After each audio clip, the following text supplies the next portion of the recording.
salaamaaleykum internet enquête 221.com dalati leen jàmm fii ci enquête 221 ñu am mbégte saa su nekk di ñëw di leen indi li nga xamante ne moom mooy artiste sur la toile. Artiste sur la toile moom mooy seeti artiste sénégalais yi mais ñi muy seeti ñi ci ëpp mooy ñi nga xamante ne yéen a choisir ñi nga xam ne yéen a bëgg ñu seeti leen à chaque fois vous avez été nombreux à nous demander ñu dem indi les artistes de Mbetteel plus particulièrement Rouba Seye Rouba dama lay bàyyi nga nuyoo tu es aimé par les Sénégalais. alhamdulilahi rabil alamin dañuy sant yàlla d'abord julli ci Seydina Limam alayhi salaam mais aussi di sant suñuy waajur bu baax a baax a baax di wax plaisir la tey feggoo ak yow Aminata mais ak feggoo ak internetu enquête 221 di leen nuyu bu baax a baax di nuyu fans yi xarit yi am di jàmm yi alhamdulilahi rabil alamin. Voilà en fait c'est toujours un plaisir hein parce que dañuy gis à chaque fois say sorties wala artistes yi Sénégalais yi bu ñu la gisee nga génn fenn wala si benn pièce boo nekk wala sax nga daje ni mu lay laaj mais kañ ngeen di invité Rouba Seye moo tax ñu sonnoon ci am Rouba Seye yéen a ko doon laaj indi nañ leen Rouba Seye ñuy am mbégte di la dalal ci enquête 221 Rouba. merci beaucoup Aminata man tam am naa mbégte trop feggoo ak yéen parce que xam naa ne ku ci sonn nga man koy wax ku ci sonn la nag parce que tout le temps du ma am jot wala mooy loolu contretemps day am tout le temps waaye wax dëgg yàlla man tamit lu ma yàggoon a bëgg la tey la ko yàlla dogal ma leen di nuyu bu baax a baax di leen wax ne bëgg gu ngeen ma bëgg rek bëgg naa leen bëgg ko raw. Voilà bon adduna moom mooy tëddee noonu parce que yitte yi dafay bëri soxla yu bëri ak yitte jamono ji mais tout d'abord bu ñu ñëwee ci waxtaan bi Rouba da nga nekk koo xamante ne bu ñu lay seetaan ci théâtre on sent tout simplement que ni nit ki dafay dugg ci pièce bi mu nekk lu mu maîtriser lu mu mën j'ai vu un jour ma dégg la nga ne en 1986 nga commencé théâtre boobu j'étais même pas encore né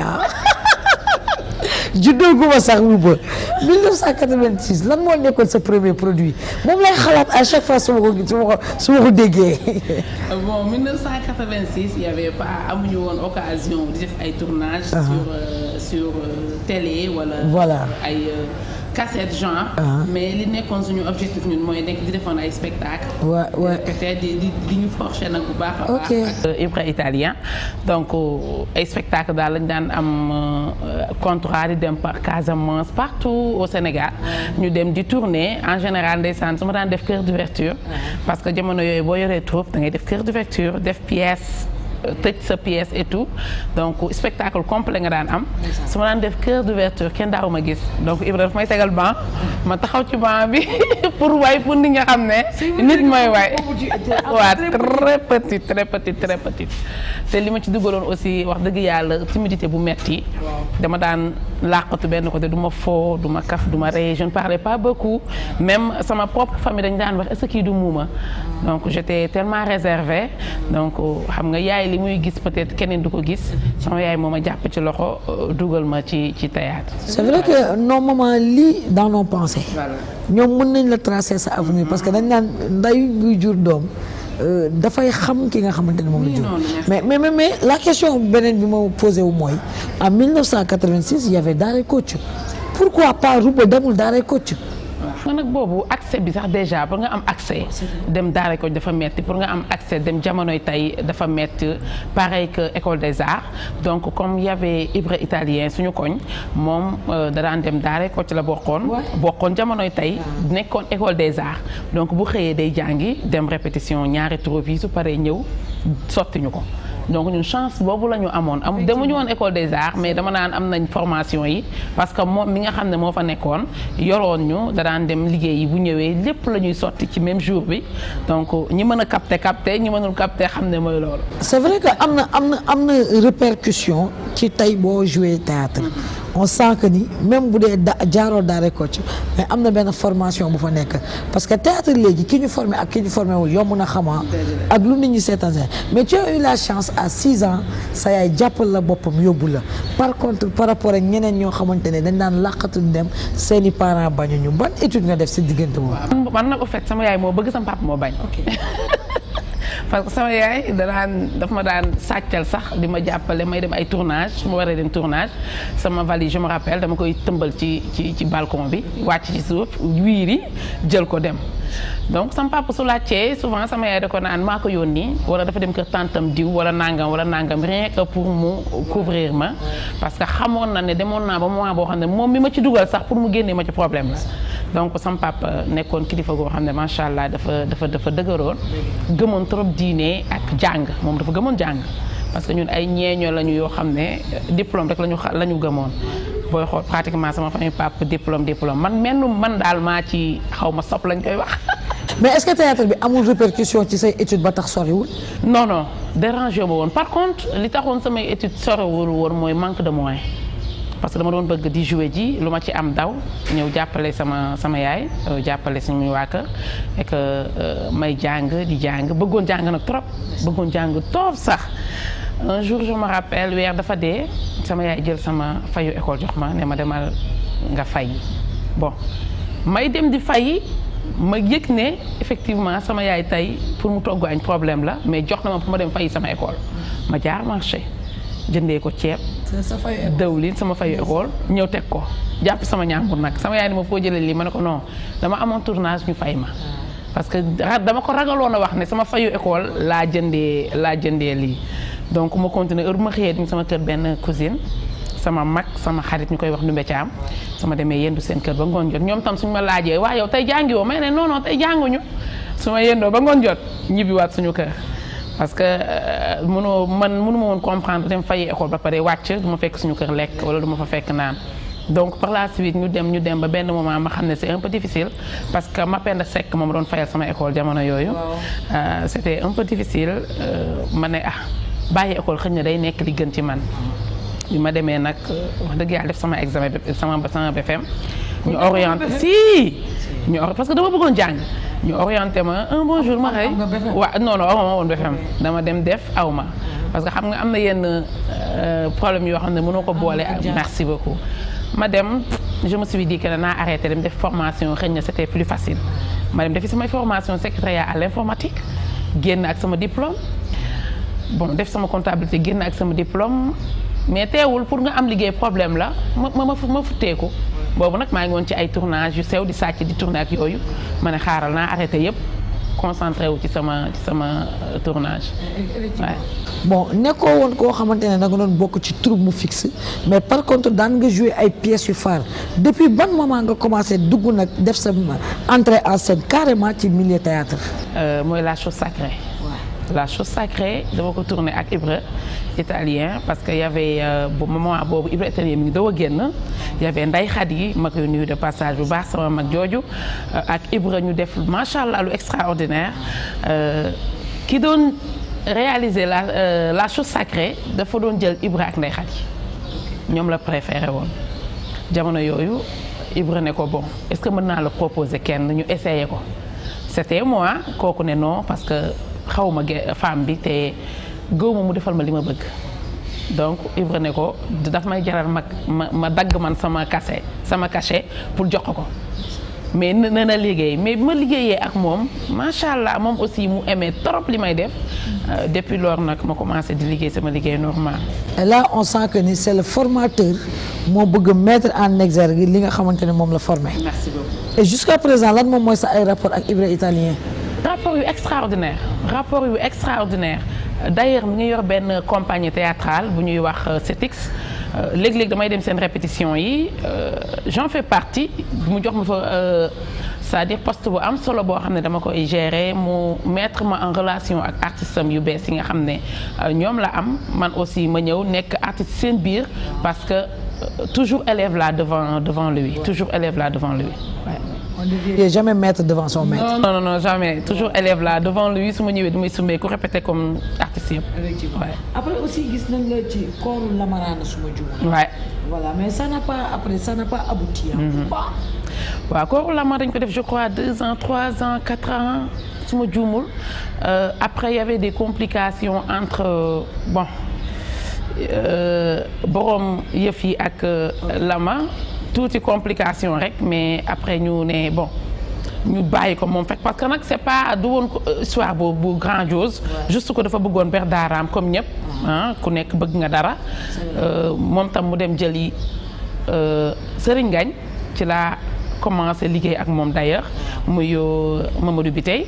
ñu liggéey ak moom koor gi la man aussi dem liggéey ak koor gi. effectivement parce que xam nga théâtre weeru koor dafa nekk loo xamante ne nit ñëpp koy xaar te télé yëpp lay amandoo mais bokk na ci kii gën a captivé mooy ki nga xamante ne moom la nit ñi gën a préféré après le couple Rouba Seye Ramalana c'était loo xamante ne très désiré ak Ziapo ak yooyu noonu mais après bi mu amee cassure xaw na jur frustration surtout sur les téléspectateurs. waaw loolu nag lu may naqari lay doon parce que bëgguma benn yoon téléspectateurs yi di am dara lu leen naqari ci seen artiste préféré mais nag souvent yàlla suñu borom moo noppi comme bakkan mooy dem sànqatuma la relation day toll foo xamante ne nii dafay jeex ku nekk da ngay dem mais jeex na si tout si bëtu nit ñi mais jeexul ci sama diggante ak moom il est toujours mon frère et il restera mon frère te bu ñu liggéey boolewaatee dañuy liggéey waaye c'est très important mais nag après aussi bokk na tey ñu dugg ci série phare bi nga xamante ne moom la ñu xamee Rouba Seye Rouba Seye dafa nekk koo xamante ne genre tu la regardes en tant que épouse en tant que femme en tant que mère des fois da nga naan est-ce que tamit kii lu muy joué nii dépassé wul li am ci dëkk bi tamit Rouba ak problème yi ñuy dégg ci sëyu nit ñi mais Rouba tu nous imposes la femme soumise. non pour dépasser li may wax toujours sama yaay sama idole la moom laay xool toujours et lépp lu ma mënti def ci mbetteel du ko dab maanaam du dab moom li mu daj ci sëy tu as vu donc toujours dama naan tey Rouba Seye ak lu mu mënti def ci mbetteel mag ñi daj nañu lu ko raw ci seen biir néegu sëy te ba tey ñi nga fa toog uuf seen njaboot dafa amoon ay raison nag bon raison yi moo nekkoon jigéen da ngay sëy encadrer sa njaboot pour bañ ñu tas dugg ci leneen wala ñu wax ci leneen donc li may wax toujours en général ku dee ci sëy rek dooma la fa bàyyi. Rouba je suis tout à fait d'accord parce que bi ma la déggee dama d'accord ci principe bi. parce que gis nga kubéer du xeeñ lu dul li bouteille bi di def. c'est normal que nga joué loolu mais problème bi moom moo doon période yi. non changé wul. si Rouba. Aminata. Rouba sa génération bii xam nga ni génération bii nga nekk sëyu tey ute na lool ak sëyu démb. Aminata je te dis toujours ci mbetteel la ñuy dugg parce que moom moo indi lii yëpp mais je te dis que gis nga mbetteel ñi ci gis seen bopp di ay xale ñoo bari. effectivement je suis tout à fait d'accord parce que on dit dégg naa écho yi si mbetteel ñu wax ni dafa refléter la vie sociale sénégalaise. ëpp na ba pare dafa defar ay sëy tey am na si ñoo xam ne samay moroom lañu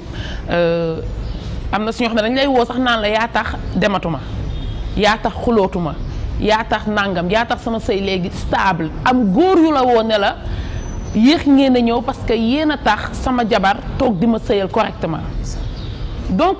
loolu lañ ci jublu woon maanaam éduquer indiwaat parce que am na ñoo xamante ne ni tey seen sëy yàqu woon na ci ay futilité ci ay détails yoo xam ne amaana bu ñu amoon ku ñu waxtaanal ku leen bëgg wala ku ñu waxtaanal koo xam ne parce que liñ naan nit waroo di waxtaan ak sa noonu te noonu en général day ñëwee comme soppe donc boo waxtaanee ak sa soppe. mooy dégg ñu naan noonu amul soppe bu làqu moo. léegi nag des fois nga waxtaan ak sa soppe mu indi la tey grâce à mbetteel jigéen ñu bari defaraat nañ seen toogin ci seen biir néegu sëy jigéen ñu bari defaraat nañ seen comportement seen waxin suñuy wax ak seen jëkkër façon bi ñuy kiiwee jigéen ñu bari defaraat nañ seen diggante ak seen jëkkër wala goro donc te loolu rek lañ ci jublu woon nag. man da may yéem quoi man mi nga xam ne histoire kat laa xulookat laa dama tàng léeg-léeg ma seetaan ma ne mais kii lii théâtre rek la mën a nekk surtout que comportement Serigne Ngagne surtout ak fi réew mi toll léeg-léeg nga gis jigéen am lu ko borom këram def te li ñu doon gën a fasciné ci Rouba Seye mooy elle demande jamais le divorce. divorce moom bokkul sama dictionnaire. dégg naa sax da ngay wax naan jigéen warul tas. jigéen warul ñaan baat ci àddinaam. sëy nag bakkan la bu ko yàlla jeexalee mu jeex mais il ne faut jamais dire may ma baat moo la boo xam ne dafa diis ci làmmiñ moo la boo xam ne dafa diis ci làmmiñu jullit ak kuddu jullit may ma baat jigéen du ko wax je suis contre mais nag bu yàlla jeexalee dañuy xam ne yàlla dafa jeexal. mais des fois aussi est-ce que du situation moo tax parce que Rouba imaginez tey li metti woon sénégalais ci mbetteel moom mooy Serigne Ngagne bi nga xamante ne fu nekk la Rouba Seye jaar ak moom Rouba Seye dugg na kaso ndax Serigne Ngagne tey Serigne Ngagne takk benn xale indi ko mel ni mësul xam Rouba Seye ci àdduna mais loolooy suñu vie tey jigéen bu ñaan baat génn ci këram loolu la tey. mais am na tu sais que y a 1000 Serigne Ngagne suñu société mais y a 2000 Rouba Seye suñu société.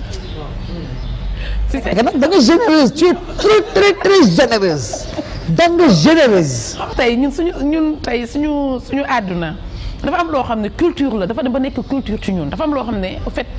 mënuñu ko jéggi fenn bu ñu resté woon ci lu ñu moom kase wallaahi y aura moins de problème mais ñun tey dañu jéggaani. léegi lan lañu jéggaani. merci beaucoup dañu jéggaani uti jikko. c'est-à-dire uti façon bi ñuy sëyee suñu bopp c'est-à-dire uti maanaam ñun ñëpp judduwaat alors que judduwaat boobu warul nekk ñun dañu war a rester toujours africaine dañu war a rester toujours sénégalaise surtout. waaw ok Rouba d'accord naa mais bàyyi ma am lu ma la leeralal foofu Rouba dañu jéggaani d'accord soo leen nañu jéggaani tu fais allusion aussi occidentaux yi mais occidentaux yooyu ñu dem jéggaani ci ñoom duñu am ñaari jabar abandonné kenn ñoom seen culture mayu leen sax ñu takk ñaar. ñoom benn la ñu am. am na ñoo xam ne amuñu sax ñaari jabar benn jabar la ñu am te dañuy abandonné. dañuy préféré bu ñu nee ba problème am ku nekk dem. léegi nag waaw léegi d'accord. ku nekk dem xam nga tey ñoom seen culture la. ñun suñu culture la am nañ droit am ñeenti jabar. d'accord. boo xee sax ñu teg ci takko. comprendre nga mais tey déggoo li ma la wax bu ñu resté suñu culture rek. ñu dañu am problème. waaw mais bu ñu resté suñu culture duñu abandonné. non xam nga tey abandon moom xam nga tey du lu jaadu du lu normal l'islam daf ko dàkk ak lu mu metti waroo abandonné boo demee ba loolu war na caa fekk bàyyi libéré ko mu dem. waaw abandonné man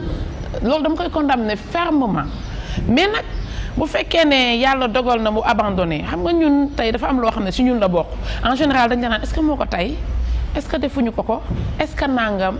y a tellement de questions que yow en tant que jigéen nga xamoon sa jëkkër démb xam ko tey xam nga ne déjà kii am na changement bu nekk ci moom mais est-ce que jikkoom la parce que nit booy sëy ak moom te ji moo ko xam pour man amul sens relation dafa sacré donc booy ànd ak nit ki 1 an 2 ans 3 ans war nga mën a xam ki ngay àndal kan la yàlla def sëy dox seen diggante ngeen ànd bu rafet sëy bu neex lu mu am ngeen partagé loo am ngeen partagé am njaboot bu demee ba xëy benn jour ut jikko rek non taxawal def seetlu. Effectivement. Mais c'est pas parce que abandonné na 2 jours non dama may sama baat man nangam non ça je suis contre te jigéen ñi léegi yooyu ci yooyu la ñuy dox. parce que nag xam nga ndax na du abandon bi mooy tax mais ki tax ñu abandonné leen ak bu ñu xalaatee tamit fi ñu jaar je te donne l'exemple Rouba Seye bi sacrifié dundam borom këram rey nit mu dem tëdd kaso ngir place am xëy suba borom këram abandonné ça sonne mal à l'oreille des Sénégalais. metti nag trop te am na ñu koy dund xam nga man tey benn waaye daf ma woo yaa suma juumul 5-6 mois. mu ne ma yow yaa tax ma defaraat sama kër man maa rawoon Serigne Ngagne loolu la ma waaj wax de mu ne ma korité jot na ñu dem di julli ji korité ma jël samay bagage aaw man di ko jël ci balcon pour mu génn sama kër jour korité nee na jabar ji génn ci biti jëlaat ay bagage am dugalaat ci biir kër gi mu amoon ñaareel bu mel ni leena détourné bopp bi tey ndaw si toog foofu di muñ lu ñu wax mu ne garaawul kii ma gis du moom dinaa mës a jotaat sama jëkkër di muñ ba xëy un bon jour yàlla mi dara tëwul nga xam ne lu mu nit mu leer yàlla leeral diggante bi ñaareel bi dem waaw bi des fa tey ak njabootam tey bu yàqamti woon wala amul patience dem sànq boppam sànq njabootam te xam nga li grave ci say mooy yaa ngi ciy génn di uti leneen la ngay amee est-ce que li nga fi bàyyi tanewu ko. Bonne question. donc loolu rek war naa tax jigéen balaa ngaa ñaan baat wala dara war nga xoolaat bu baax ci li ngay taxaw lan la sëy nag bakkan la bu yàlla jeexalee mu jeex. effectivement. Rouba Seye ci mbetteel incarné ñaari façon yaay bi nga xamante ne jurul mais dafa jël doom boo xamante ne dañ ko fi bàyyi mu uuf ko xale bi dem na ba màgg doo ko xam ne ndekete juru ko ak beneen yaay boo xamante ne doomam dem na ba màgg xaritu papam daal di koy ëmbal mais ñu ñëw tout d'abord ci beneen yaay bi mooy yaay bi nga xamante ne jurul waaye dafa tee comme moo jur. bu ñu nee doom. waaw doomu ñëpp la c'est pas yow miy jur kase yaay c'est pas ki jurul du yaay mën nga jur te doo nekk yaay. mën nga jur te doo nekk yaay. nit jur na doom ba pare dem bàyyi ko fi. nit ñàkk naa jur doom njaboot ba kër ga fees dell mais li ëpp solo ci loolu rek jàngat bi ñu ciy am rek mooy jigéen da nga am ay valeur yoo xam ne ak doom bu mu mënti doon li sama yaay doon wax naan doom gejj la da ngay weer mais xamoo kan mooy weeri donc nit jural na ma doom bàyyi ko fi ma yor ko ba mu màgg tey man maa ci bénéficier wu mais imagine bu fekkoon xale bi dama ko buntu xatal wala ñu yóbbu xale bi feneen est-ce que man dinaa ci bénéficier wu parce que doom boobu li muy metti lim ma fajal doom ji ma sukk jur muy Ndey Njaay daf may indil gàcce. waaw comprendre nga donc loolu yëpp ay jàngale la yoo xamante ne nii doom nga jur ak nga ñàkk jur sa doom la soo mënee yaral soo mënee def ci moom ay valeur defal ci moom ay valeur parce que ëllëgu suñu borom la xamoo kan moo la ciy jariñ. xam nga dafa nekk jàngale boo xam ne Rouba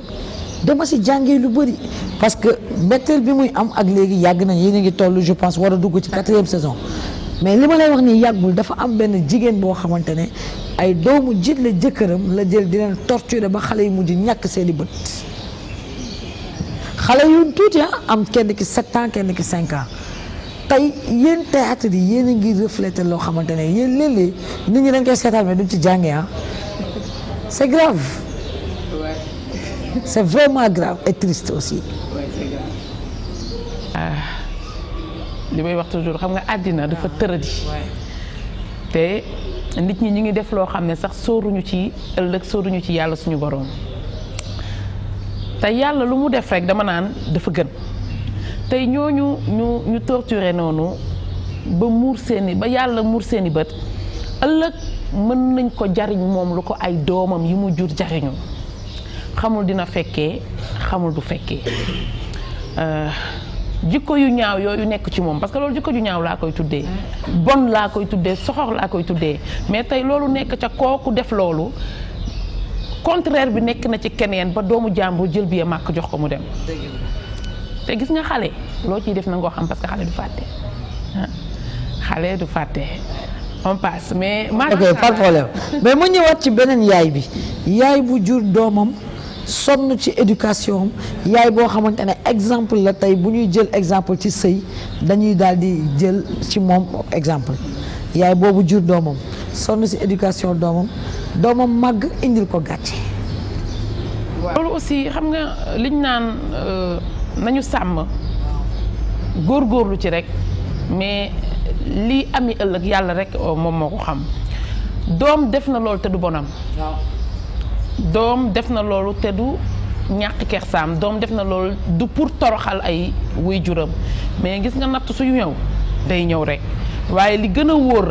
a wóor mooy yaral defal sa kémtal lay kàttan ba ëllëg lu la yàlla may nga jël sama yaay dafay faral di wax naan yàlla doom bu bon bu kenn ne liggéeyu ndeyam la parce que ndey liggéey na ba dee doom juddu bon ndey ñàkk naa taxawaay ci foofu nekk lu am solo parce que dañu daan faral di gis lu mel noonu bu mësaan dugg ci kër doom jooju dinañ ko génnee dinañ ko ber dinañ ko beddi dinañ ko mere duñu wax ak moom mais da nga jël sa doom xëcc teg ci sa wet rawatina nga xam ki ko def di xaritu papaam mais nga jël sa doom teg ci sa wet amul benn yoon bu ñu ressentir que ne Ndeye Ndiaye mii kat yaay mere na ko et pourtant xam na ne intérieurement sa xol neexul parce que nag ak quoi qu'on puisse dire sama doom warul woon a mën a mujjee foofu ak li ma muñ ci sëy moo tax toujours naan ndey ju liggéey doom ju am jom moo ko gën mais foofu jàngale bi ñu fay def encore une fois de plus mooy jigéen kenn du ko génnee lu mu metti rek tëyal te xam ne yow yaa ko jur parce que boo génnee mu sànku parce que li wérte woo bu génnee kër xaritam la jëm bu génnee bu dee guddi xamoo lu muy dajeel bu dee bëccëg mu dem kër xaritam xamoo lan la ñu fay dund lu pire la mu dund sa biir kër tëyal encadreel jàppaleel ba yàlla may ko boppam ci jàmm ak salaam nga continuer di yedd amaana sax après ci futur mën na gën la nga denc sa biir kër parce que yàlla rek a xam te nag doom fu mu jooy rek juddu fa doom mbiru suñu borom la yàlla mooy tànn ka ko neex mu sol ci moom ruu ni moom mu juddu ci leeram macha allah donc cadeau suñu borom la plaisir la mais si anam bu gën a leer suñ ko daan am it moo ñuy gënal donc yal nañu yàlla sàmmal. amiin incha allah beneen bi moom mooy taxawaayu soxna bi nga xamante ne kenn la xamoon bu bëtam xonkay muy dem jooy ci moom te néegu sëyam muy nekk wëllëre borom këram moo ko ñaan si moom moo amoon ci moom taxawaay bu rafet su ñàkkee sax jomb naa ñaan kenn waaye danaan kii kat mën naa dem ci moom tey kooku ëlbatiku def ñaawteef jëmale ci doomam. waaw xam nga ba tey njàngale mi ngi duggaat foofu dans tout ça ana yàlla mam Aminata. bonne question. ana yàlla c'est que amaana loolu nekkul woon sax xalaatam amaana loolu nekkul woon xalaatam mais tey moom ak Ndeye Ndiaye naka la fan la ñu jaar ba loolu dugg ci seen diggante yàlla suñu borom rek moo am ndax mbëggeel moom buy xas bay dugg doo xam fan lay jógee du la tàggu du tàggu keneen ak keneen ay cofeel la yoo xam ne c'est des détails mais li sama yaay naan wéet gore wéet ak ki nga bëgg gore non dafa ne wéet yow rek nga gore wala wéet yow ak ki nga bëgg mbëggeel gu fees dell ak ngor gu fees dell amul fenn xaw ma ndax dégg nga ma mbëggeel gu fees dell ak ngor gu fees dell àndul ak wéetaay waaw yal nañu yàlla suturaal sàmm ñu say wax na dëgg de non Rouba dafa nekk lu doy waar parce que fi jamono tollu tey mooy li may wax je suis tout à fait d'accord quand on dit que Mbetteel reflète la vie des Sénégalais tey baayu jiitle sàkku na doomu soxnaam ba mu jur ay coow yu kenn xamul mais est-ce que mbëggeel war na wala yenn cofeel wala yenn sensation yi war na am ci diggante yu mu juddu. est-ce que gëm nga ne ngor gi jigéen am ba seexlu du ma wax góor ñëpp excusez-moi du terme je ne dis pas tout le monde mais am na ci ñoo xam ne seexlu googu nekkul ci ñoom xeebuñu sax doom ji ñu jur waxantuma la ak doomu jiitle man je suis une éducatrice monitrice là des collectivités éducatives mais souvent des fois ma wax dara suñu kër ñu ne ay wax Rouba Seye waxati na gros mot du gros mot man doom ji nga jur yow sax nanguuma nga koy couche doom joo jur ci sa geño nanguuma nga koy couche doom joo jur ci sa geño nanguuma bu demee toilette nga koy raxas et que dañ koy gis ngay sëy ak sa jëkkër am ak moom doom bu jigéen sa doom nekk ci pot bi wala dara nga ne sa jëkkër demal raxas ko sa doom war a couche nga ne ko demal nga couche ko est-ce que xam nga kooku instinct wam fan la toll parce que ñaari instinct moo am ci doomu aadama bu mala ak bu nit donc bi nga xam ne mala xamoo kañ lay ñëw ci yow xamoo ban moment lay ñëw ci yow donc loolu c'est juste pour vous dire que ñun yaay nañu delloowaat suñu xel téyewaat bu baax parce que du suñu faute franchement du suñu parce que ku sañoon sa doom kenn du ko laal mais nañu gën a vigilante rek ci njaboot gi man tey suñu kër xale bu dem école ñëw sax même bu sonnee di doxee mel ni kuy soox wala dara laaj na suñu waa kër aw ma ci xalaat kaay looy soox looy dox ni ngay doxee pour lan lañ la def lan lañ la nangam parce que dëkk bi moo toj dama lay surveiller de près et que pourtant fiiruma fiir du sama affaire non man fiir du sama affaire mais juste c'est des enfants bon il faut les surveiller il faut ñu xool leen il faut ñu xam ci lan la parce que doom boo ko juree bu teppalee bas âge raam dox chaque jour que Dieu fait bu changer comportement mais attends vérifier xoolal pourquoi mu changer pourquoi mu lii pourquoi ah non man je vérifie tout. nee na fiiru la elle vérifie mais fiiru. je vérifie tout voilà. allez-y bon en tout cas Rouba doy na waar trop te dëkk bi aussi toj na mais Rouba ak li ngay bañ divorce yëpp ak li ngay bañ jigéen bu ñaan baat yëpp ak fi réew mi toll ni sëy yi di demee ñuy rey nit ci sëy ñuy jël jigéen di ko def ay violence ci sëy ñuy jël jigéen di sàkku ay doomam ci sëy yaakaaroo ne am na foo xamante ne bu fa sëy nekkee yeggee tàqali ko gënul jigéen dem. loolu lislaam moo ko wax lislaam moo tëral loolu kenn du xam yaay xam doom lislaam loolu amul demal maa ngi ñëw lislaam moo ko tëral kenn du xam yaay xam doom sëy moom bu demee ba egg foofu même buñ la mayul baat sëy ba tas na ah non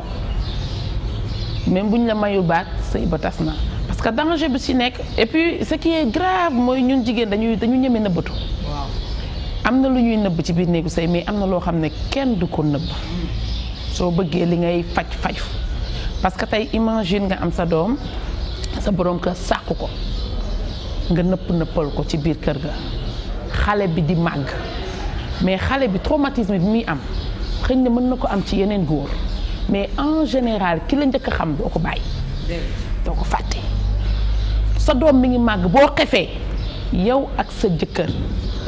yow ak moom di ngeen bokk seen borom kër. C'est grave. Et c'est grave traumatisme bi muy indi ci xale bi fii ak mi ngi jàkkaarloo am na si ñoo xam ne nag fii ak mi ngi jàkkaarloo ak waa ji seen àddina day tukki sa doom maanaam sànku na daal c'est que viol moo man xam naa sama nekkoon ci loi dina garaaw trop. parce que viol du ma ko pardonner. ay 100 ans. non 200 ans du ma ko pardonner parce que dafa nekk loo xam ne yàq nga àddina nit ki te jigéen la teg ci àddinaam yàqu na te xam nga li grave mooy viol en général am na jigéen ñu bari ñu ngi ci beneen yoon viol moo leen ko yóbbee. waaw waaw. et c'est dangereux nit ñi nag ki ñu violé li muy yëg yow mi ci sa yoon newul doo ko yëg yooyu mas sa jeex na passé na jeex na garaawul nañu bàyyi noonu rek nañu nëppal parce que àddina amul solo police nangam ah non viol moom kenn du ko pardonné mais nag waxuñu loo xam ne da nga naan viol la ba pare teewul chaque guddi wala chaque bëccëg nga dem wala moom mu ñëw te naan dañ maa violé loolu aussi du viol franchement viol benn yoon la mais du chaque jour du dàbbali di répété ah non man des fois viol yi may gis. boobu mooy bi meeri naan léegi yakkataan jeexu fi xale yi yuuxootu. mais c'est vrai parce que des fois dañ naan viol mais viol yoo xam ne yow violé nañ la tey nga yuuxu say waajur jóg ñu nëppal génnee xaalis bu bari jox la mu fin léeg-léeg mu fanaan si léeg-léeg nga seeti ko toog ba mu neex la déclaré que na diw daf ma violé. waaw mais bon xam nga nag réew mi toj nag. moo tax nag loi bi dëgg la d'accord tëral nañ loi bi man je suis d'accord ak ñoom d'accorduma ci viol dama koy condamner je pèse bien mes mots d'accorduma ci dama koy condamner mais nag ñu juger ko ca ba mu jotee. mu am solo. chaque chose en son temps. merci. voilà Rouba de 86 à nos jours ak parcours bi nga jaar yëpp évolution bi am ci milieu théâtre gis nga ko. théâtre de du biir day xëy wasin te xam nga dafay nef nag. théâtre moom day nef parce que nit dugg nga ci théâtre ndax dara bëgg ci carrière nit dugg nga ci théâtre parce que Rouba Seye miy joué moo la neex message yi muy génnee moo la neex donc dama ciy dugg pour mel ni moom nit dugg nga ci théâtre pour tur nit dugg nga ci théâtre pour si jëkkër nit dugg nga ci théâtre pour leneen ku nekk nag ak li leen fi indi mais dama leen di wax dara ci théâtre soow la lu ci bokkul dañ koy seppi du nit moo lay seppi waaye théâtre moo lay seppi théâtre moo bindoo noonu barigo diw la noo ci sóoboo rek noonu nga ciy taqee. ok mais gis nga léegi tey forme bi ñu indi ci casting yi mooy ci casting yi sànkee nañ ci jigéen ñu bëri ci casting yi jigéen ñu bëri perte nañ ci seen dignité te yéen loolu dalu leen woon. très bonne question Aminata xam nga loolu li tax daluñu mooy ñun bañ ciy dugg passion moo ñu ci dugal dem nañ ba ci biir ñu def ko métier mais tey bu dee dañ ci dugg pour naa feeñ tey bu ma kenn fay lu ma ci am jël man naa feeñ rek loola ci fekk aussi da ngay jël naa feeñ moom ku ko duggee ci théâtre lu la ci fekk da ngay jël te xam ne naa feeñ nga bëgg te amaana ñu nax la ba pare te doo feeñ gis nga rôle gis nga bu yàlla bindee sa jë bii ne mbetteel Aminata da nga ciy joué mënuñu laa seppi allah kulli àll da nga ciy liggéey wax naa ko ci samay ITV yu bari bàyyi leen di jënd rôle ko rôle kenn du ko jënd rôle dañ koy mérité nga jël ko liggéey ko ca anam ba mu gën a rafete gis nga théâtre mooy métier boo xam ne bëggul lu bon bëggul sobe noo ci duggee ci anam ba nga cay duggee noonu la la théâtre di jàppee noonu la la théâtre di jàppee yéex a feeñ ak guddee feeñ ak teel a feeñ ci bokk yem ku mës a feeñ di nga mës a fay ndax ñun tey am na ñoo xam ne ñoo fi nekkoon ñun dañ leen remplacer tôt ou tard demain suñuy rakk wala suñuy doom dañuy remplacer parce que art moo bindoo noonu et puis fii ak yaa ngi joué di def loolu sa xel peut-être yóbbu la du yomb mën nañ la jël nag utiliser la nga feeñ tey bu subaa kenn dootu la dégg te carrière bu gàtt baaxul ci artiste mën nga feeñ tey waaye bu subaa nga fay. surtout am na ñu fi doon dégg ñoo xam ne seen carrière guddul sax. non 2 jours lay def wala benn. dama mel ni kii dama mel ni carrière Abou Thioubalo. merci beaucoup. donc yooyu tey nekk ay détails yoo xam ne fëggu da koy indi yëg sa bopp da koy indi yàlla nañu yàlla suturaal ci ñu bañ a yëg suñu bopp ci li ñuy def parce que succès boo toogee di xoolee ba mu conditionné tu es foutu succès yaa koy conditionné di ko wan ne fii ngay jaar ak fii bu ko defee bu ëllëgee du la sonal mais boo jëlee succès ba yenu ko Aminata boo koy yenn kenn du la ko non day wadd doo ko yennee ko moom mooy jékki-jékki waddal boppam. Rouba est très conservatrice surtout côté valeur parce que dama la dégg nga ne am na rôle yoo xamante ne doo ko joué tey boo toogee gis jigéen ñu di ko joué loo yenn rôle yii nii ba mu am fii ay kuréel yoo xam ne dañuy xeex lu jëm ci wàllu jikko ñëw di indexé jigéen yooyu lan ban étude nga ciy am. rôle nag rôle la tudd. ku nekk ak sa principe. effectivement ku nekk ak ni nga duggee ci théâtre en tout cas man li ma concerné man Rouba Seye mooy am na rôle yoo xam ne du ma ko jouer parce que je suis appelée à être une future maman. waaw mais Rouba est-ce que tamit yéen future maman yëpp waruñoo bokk benn principe parce que principe nag ma wax la benn affaire Rouba cadre de valeur la ak vertu lu ñëpp bokk la ku nekk wareef la nga am vertu waaye valeur nag responsabilité personnelle la. merci beaucoup. ñëw nga responsabilité personnelle la xam nga tey souvent théâtre art bi boog dañ naan amoo droit def choix ci say rôle artiste nga rôle bu ñu la jox da nga ko war a jouer et que y a des artistes yoo xam ne loolu la ñuy incarner man artiste la rôle bu ñu ma jox dama ko war a jouer te du seen bon de déedéet bonuñu de mais juste que peut-être rôle bi ñu leen di jox mooy rôle bu doy waar bi mais man Rouba Seye laa man am na rôle yoo xam ne suñu ma ko joxee di ma fay milliard du ma ko jouer parce que dara gënul cher ci man sama famille dara gënul cher ci man sama njaboot dara gënul cher ci man sama yaay surtout parce que bëgguma tey mu génn ñu koy joxoñ naan ko Rouba moo fi def lii wala sama frère wala sama sœur wala samay doom ñu naan leen seen doom diw de moo fi def nangam dara jaraluma ko ci àddina lu nit wax nag au fait baax na mais dinaa def de mon mieux dinaa def sama kéemtalaay kattan ba valeur yi nga xam ne sama yaay moom la ma jox ma koy xool ci moom mu doy ma lool ci exemple duma ko jéggi yàlla nañu yàlla dolli nag suturaal parce que ku raw amul la ñuy am wax ku të amul ku raw moo am waaw mi ngi noonu. kan mooy idole Rouba Seye. waaw man Dieye Astou mooy sama idole Dieye Astou moom mag la bu ma neex torop ca ay jamonoom dama ko daan seetaan mais su ma ko daan seetaan toujours damay bëgg di incarner moom li muy incarner ça m'arrive souvent. dagg xam nga lu tax. non Rouba Seye bu ma tëddalul woon Dieye Astou rek ma bàyyi la sérieusement damay suivre te xam nga man moom gars yi dañu may toog xale mag laa dama ko yàgg suivre j'ai toujours lu Dieye Astou ci Rouba Seye je m'attendais à ce que nga tudd Rouba Dieye Astou et dama la déglu. j'ai ressenti les propos yu ma mësoon dégg Dieye Astou wax ko yow nga jaaraat si. non parce que amul tax maman Dieye Astou dama ko daan suivre de près ba pare li mu daan incarné ci valeur man dama ko yëg gis nga jusqu'à présent léeg-léeg ñu gisee léeg-léeg moo wax téléphone mais jusqu'à présent bu toogee di wax effectivement da ngay xam ne c'est une femme de valeur. bien sûr que si. voilà donc loolu nag. wax dëgg yàlla moom bokk na ci li ma poussé même bi ma demee defi art c'est juste sama yaay daf ma ci dugaloon pour ma mën a ubbeeku free di wax di dox sama soxla et tout mais bi ma commencé jouer seetaan Dieye Astou ma ne lii naa ko def carrière lii naa ko dama koy def métier parce que femme bi neex na ma trop et que comme que yàlla dogal na ne ci éducation laa yëngu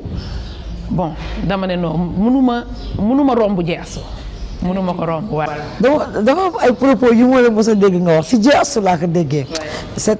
très normal que nga tudd ko et vous avez des rapports yéen ñaar. waaw macha allah sargal nañ ma fii ma woo ko mu ñëw moom laa njëkk sargal avant man. avant ñu may sargal ma sargal ko parce que nag bu lëkk lekkee alom da koy gërëmee coy te ak lu ma mënta incarner valeur bu ma mënta am à part li ma sama yaay jox dama koy xool moom ci ay téléfilmam. kan ngay xool ci théâtre kat yu njëkk yi ne kii dama niroog moom. ma ne kii man dama niroog moom ci kanam ak yooyu. waaye si physique. physique. aw seen saa. waaw ñuulaayam. waaw. peut-être ak bari nañ na xam nga nag artistes yi ñu ci bari ñoom seen ñuulaay moom mooy loolu. jox la kenn. mère Faye Niang. moi quand je te regarde je vois benn mère Faye Niang. mi jéewal waaw maman Faye Niang. moom sama yaay xam naa xale yi xamuñu Faye Niang la tudd moo jéewal Aïda Sukkar. voilà. Aïda Sukkar kooku sama yaay la sama xarit la ah. tànk rafet kaar Aïda Sukkar. xam nga li may wax toujours li ma fee xale yi du sama talent de non pas talent en fait talent c'est trop dire parce que man commencé ak ma théâtre mais li ma ëppee xale yi mooy dama liggéey ak ñoom ñëpp dama liggéey ak ñoom. bien sûr da nga dem ci rootukaay bi. ñoom ñëpp dama liggéey ak ñoom bokk ak ñoom plateau jouer ak ñoom donc te nag li sama yaay naa ma da ngaa ñor mag mu ma ciy liggéeyal néew mënuma jël lépp bien sûr mais dina am ay valeurs yu ma récupérer ci yow. Faye Niang dafa ñeme dëgg mag mu ñeme dëgg la mag mu am fulla ak fayda ci li muy def la jusqu'à présent moom mi ngi pratiquer art bi mais toujours yaa ngi gis ci moom fulla ak fayda d'ailleurs mbetteel moo ci nekk yaay Serigne Ngagne tu as vu donc ma koy nuyu de passage nit ku baax la mag mu baax la mu mën a uf njaboot yaa booy. non dinaa leen seeti mag ñooñu magu daaree coach yi fi nekk incha allahu rabbi dinaa def tout ba ku si nekk ma dem seeti leen parce que man aussi dañ ma yàgg fasciné ci seen façon de faire ba tey ci sa conservatrice sa fidélité si sa temps. waaw man nag est-ce que xam nga ba dama judd rek ñuul yow. moo tax da ngaa judd rek. sama yaay nee na bi ma juddoo maa ngi juddoo clinique ñaa Colobane. sama yaay nee na dama judd rek sage-femme yi di wootante seen biir kaa leen xool liir bu ñuul du jamais vu kaa leen xool liir bu ñuul sama bët daal la ñu xam ci man ne kii nit la ñuul kuk may màgg sama famille nag pratiquement genn wàll gi ñëppay xeesal mais man ba ma juddoo sama yaay nee na ma musuma bëgg xeesal musuma ko bëgg su ma ko daan laal sax ba nit ñi ñëw sax damay daw wala sama mag di diw ne ma kaay diwal ma sama ginnaaw mën naa ko jooy ñaari fanu yàlla wala heure bu ma xëyee def nii yaay sama loxo yaay xeeñ xeesal raxasu lu ne laay def bëgguma ko rek en fait bëgguma ko daal. effectivement voilà Rouba aussi dañuy sentir ci say propos à chaque fois soo waxee benn nit boo xamante ne xam nañ ne sa diggante ak moom amul benn peppu atum da ngeen jege muy sa yaay. waaw sama yaay sama xarit la. sama xarit la. sans toujours sa yaay ci sa lépp. waaw parce que sama yaay sama xarit la daf ma jàppale daf ma yiir daf ñu yiir sax laay wax daf ñu fu nekkoon mag moo xam ne daf ñu yërëm sama yaay jaay na lu ne ndax ñun. moo tax mbetteel su ma ko joué ba yàgg damay diggee ba yàgg sama yaay ne lii de xanaa man la tu as vu donc parce que da ciy gis boppam toujours. sama yaay nekk mag mu baax mag mu bëgg sëy mag mu gëm njaboot parce que toujours danaan duma dem mukk bàyyi sama njaboot ginnaaw xanaa dee ñëw te dee bu ñëwee sax yàlla bu ma tàggoo dina ma may ma gunge leen ba ci kanam sama yaay jaay na gerte sama yaay jaay na beñe sandwich amul lu lekk añ lu ne la sama yaay jaay nambe lu ne la sama yaay jaay. je me rappelle da daan def am na jour boo xam ne da daan guddi dafa jot muy fóot man ko waaye yaay déggoo ñu dama dégg ne fóotu guddi baaxul man ma waa su ma fóotul lii weer ko su ma xëyee suba duma am lu ma sol nit ku baax la. yàlla sagal yàlla yàggal taxawaayam ci seen kanama ngeen mu ngi ko ba ci kanam Rouba aussi est une femme qui est très active nekkul femme au foyer fekk naa la tey fii nga nekk monitrice socio-éducative waaw da nga dugg na waaye bu jooyee di yàq suñu émission voilà nga nekk monitrice dugg aussi tamit tu montres à chaque fois que ni jigéen en plus d'avoir des valeurs waru nekk ku banque loxoom. waaw xam nga jamono bi moo laaj loolu jamono ji moo laaj loolu xam nga jigéen aussi ak lu mënti xew war nga léeg-léeg nga mënal sa bopp nga bañ a ñaan bañ a tàllal loxo parce que même jëkkër ji ngay sëyal mënoo tout le temps may ma donc dafay te kër dafa metti kenn nit antanu ko que muy góor que muy jigéen bu nekkee ñaar ko séq nag kër ga day gën a neex njaboot gi même chose parce que lépp jigéen góor kase mënu ko joxe moo tax te dama gisoon sama yaay ni mu nekkee woon une femme battante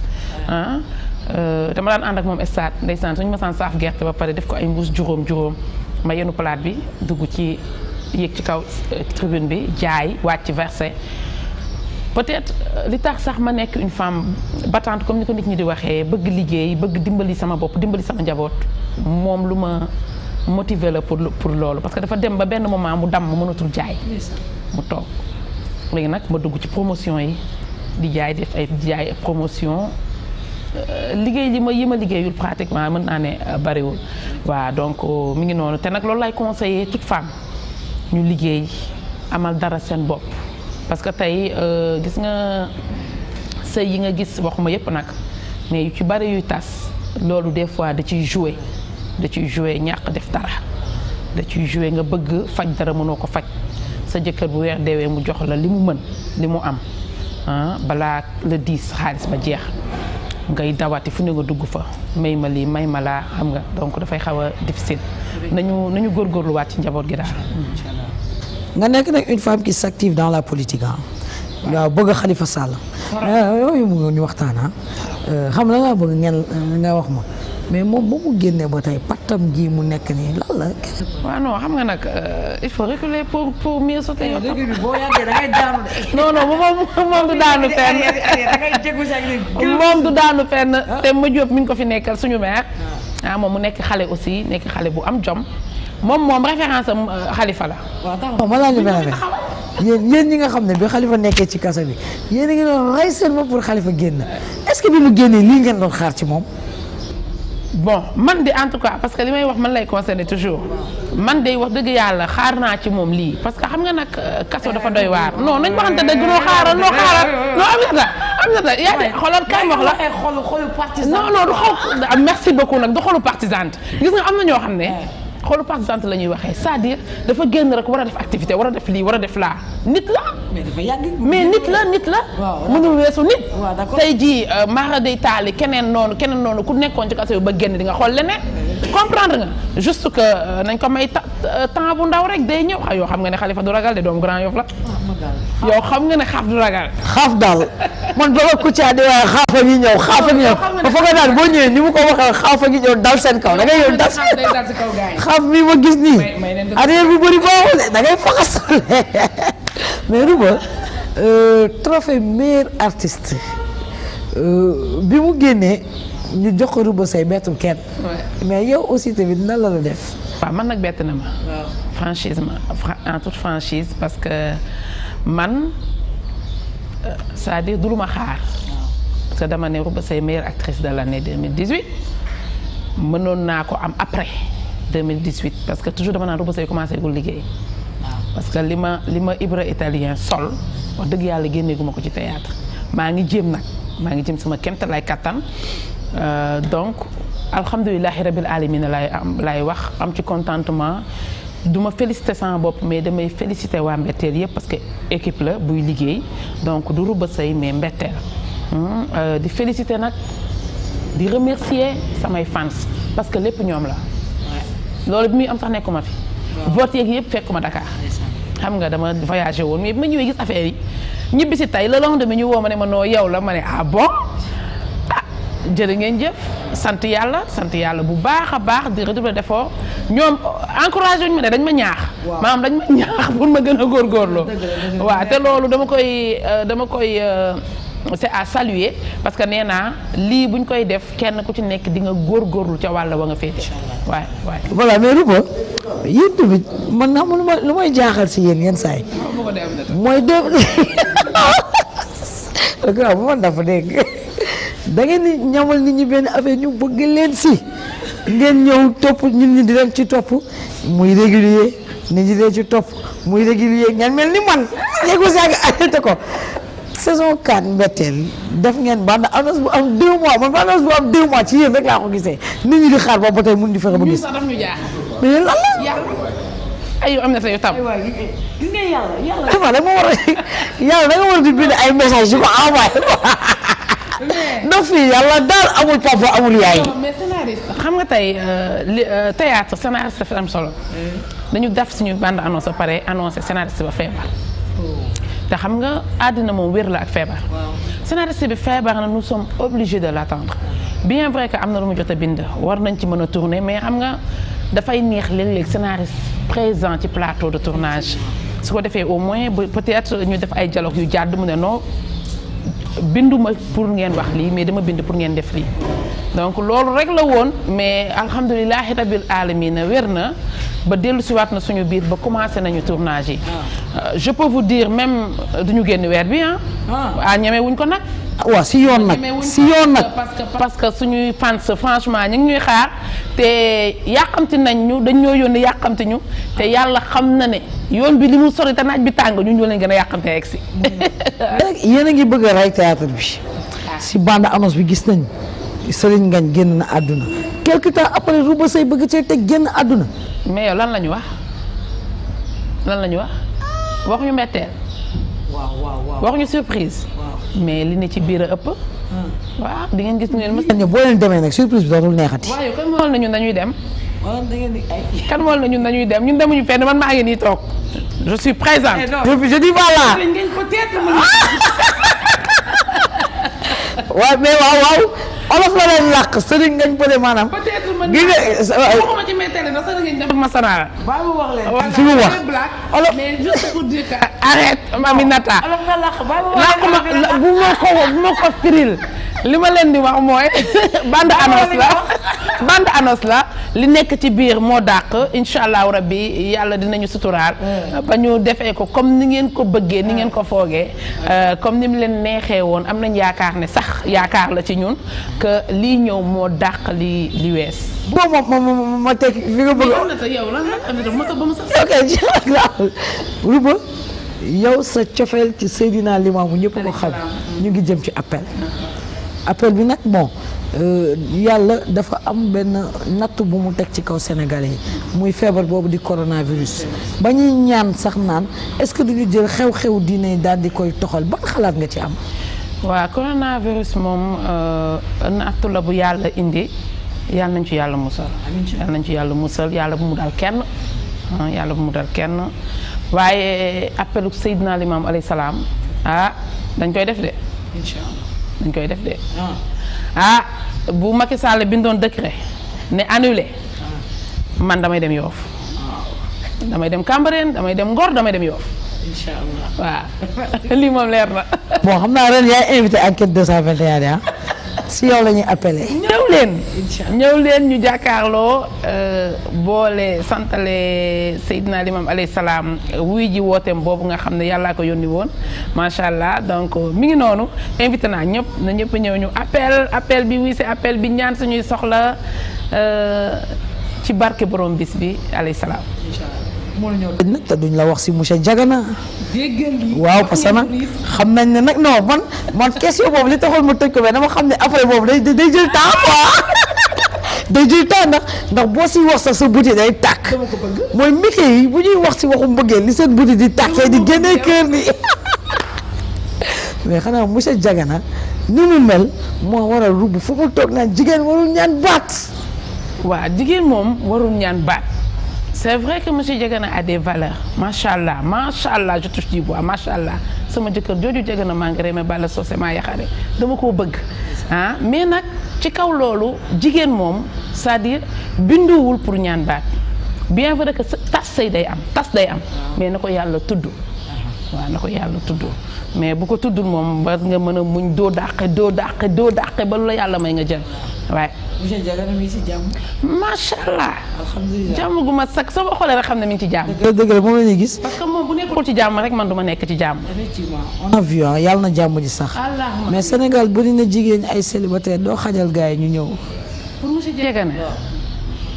wax dëgg yàlla baax na baax goo xam ne. war naa ci mën a xajal nit ñi nag. ndax xam nga boo lekkee ceeb ñun ceebu géwël xam nga day am bopp ak genn ak yooyu. boo lekkee mu am coof bi noonu. boo lekkee ba mu caat jot da ngay invité gars yi ah. da ngay invité gars yi waaye yàlla na fekk nag papa bëggul de papa nee na bëggul de. bon monsieur Diagana. yaa di ñu seetaan mais message ma nga wax ma bu dul gis nga nee na fiirul mais nee na papa nee na bëggul. je ne suis pas jalouse du tout. wallaahi yàlla xam na ko xëy na su ma koy wax gars yi ñu bëri dañ may reetaan. gisuma non c'est-à-dire gis nga jigéen du jalousie moo lay dimbali sa biir néegu sëy boo jalousé rek doo sëy déjà man jigéen maa ngi nekk ci milieu boo xam ne ñëpp laay dajeel sama jëkkër am confiance bu toll ni bàyyi ma may liggéey su ma amul tournage sax daf may woo ne ma mais yow temps yi alors doo yëngal dara tu as vu donc mënuma ëlbati ko man di fiir du sama cër du sama bind man sama jëkkër su ma la gisee sama jëkkër nga on gère ensemble boo demee liggéeyi yaa ngi noonu dem nga liggéey mais boo ñëwee ci biir kër gi sama jëkkër nga man loolu lay dund sa téléphone bu sonné di wuyu booy wuyu sax mën naa la may nga wuyu et puis la vie continue man no stress happy no stress. mais mooy gars yi ñëw ci monsieur Diagana nag. non monsieur Diagana yow. c'est pas à partager de. c'est pour moi toute seule. benn notion fii la nee na fii ma bàyyi la nga tàggatoo. di sant di gërëm internetu enquête 221 di nuyu bu baax a baax équipe technique bi di leen féliciter mais di nuyu bu baax a baax Aminata maa ngi lay sargal en tout cas plaisir la woon partager ak yow lii fan si xarit yi am di jàmm yi maa ngi leen di nuyu yéen ñëpp. man ma sœur ma fierté mon identité duma leen fàtte waaye suñu rubba suñu xool yéen a ngi ci biir tàggu naa ñëpp nuyu naa ñëpp di leen jox rendez-vous nag bientôt ci écran bu ndaw a ndaw boobu ñu fay diffuser incha allahu rabbi mbetteel. Inch'Allah. Ce fut un énorme plaisir d'avoir partagé ces moments avec elle hein. Franchement dem na sax ba waxtaan la mujjee doon pas émission donc sa simplicité sa générosité mais aussi son ouverture wax dëgg yàlla ñu koy ñaanal yàlla parce que lu mel nii ci Sénégal yàlla nañu yàlla may ay ruba sëy yu bëree ah parce que yenn kaddu yi suy jóge ci làmmiñu jigéen xel dafay dalaat. yenn kàddu yi suy génn ci làmmiñu koo xam ne dafay toog nit ñëpp di ko seetaan kon tey gis-gis bi nit ñi am ci média mën na soppeeku koo wax mu ni télé yàq mais am na ñoo xamante ne bu ñu leen dégloo du ñu yàqkatu télé franchement yàlla may na ko loolu noonu fierté la à chaque fois suñuy toog ak moom fierté la aussi tamit si ay valeurs yi nga xamante ne am na ko te ñun Sénégal dañu am benn culture suñu culture moom mooy lan jigéen bu jegee ndayam di wax ay baaxu ndayam buñ ko xoolee gis ko ci moom rek dañuy naan alhamdulilah c'est une réussite kon nag yàlla na nga ko muurloo ah yàlla may la aussi yow tamit koo xam ne dafay toogaat ci télé bi di tiitaroo man maay doomu Rouba Seye man nii maay doomu Rouba Seye sama yaay nii la mel ak nii moo tax tey man ma mel nii yàlla mën na ko yàlla def te bu boobaa du bett kenn voilà du bett kenn ah ñu koy sant di ko gërëma sonal nañ ko lool pour émission bi sonal naa ko lool pour émission bi yéexal naa ko tàddal naa ko mais gis nga bi ñu paree franchement mu nekk ko compréhensive ñu di ko jaajëfal ni mu ko waxee équipe technique bi Ismaïla Roger Ngatte Mor ci montage bi ak ñoom Khadija ak Nafissatou ñu leen di dig daje ci beneen artiste sur la toile ak beneen invité fii ci enquête 221 merci beaucoup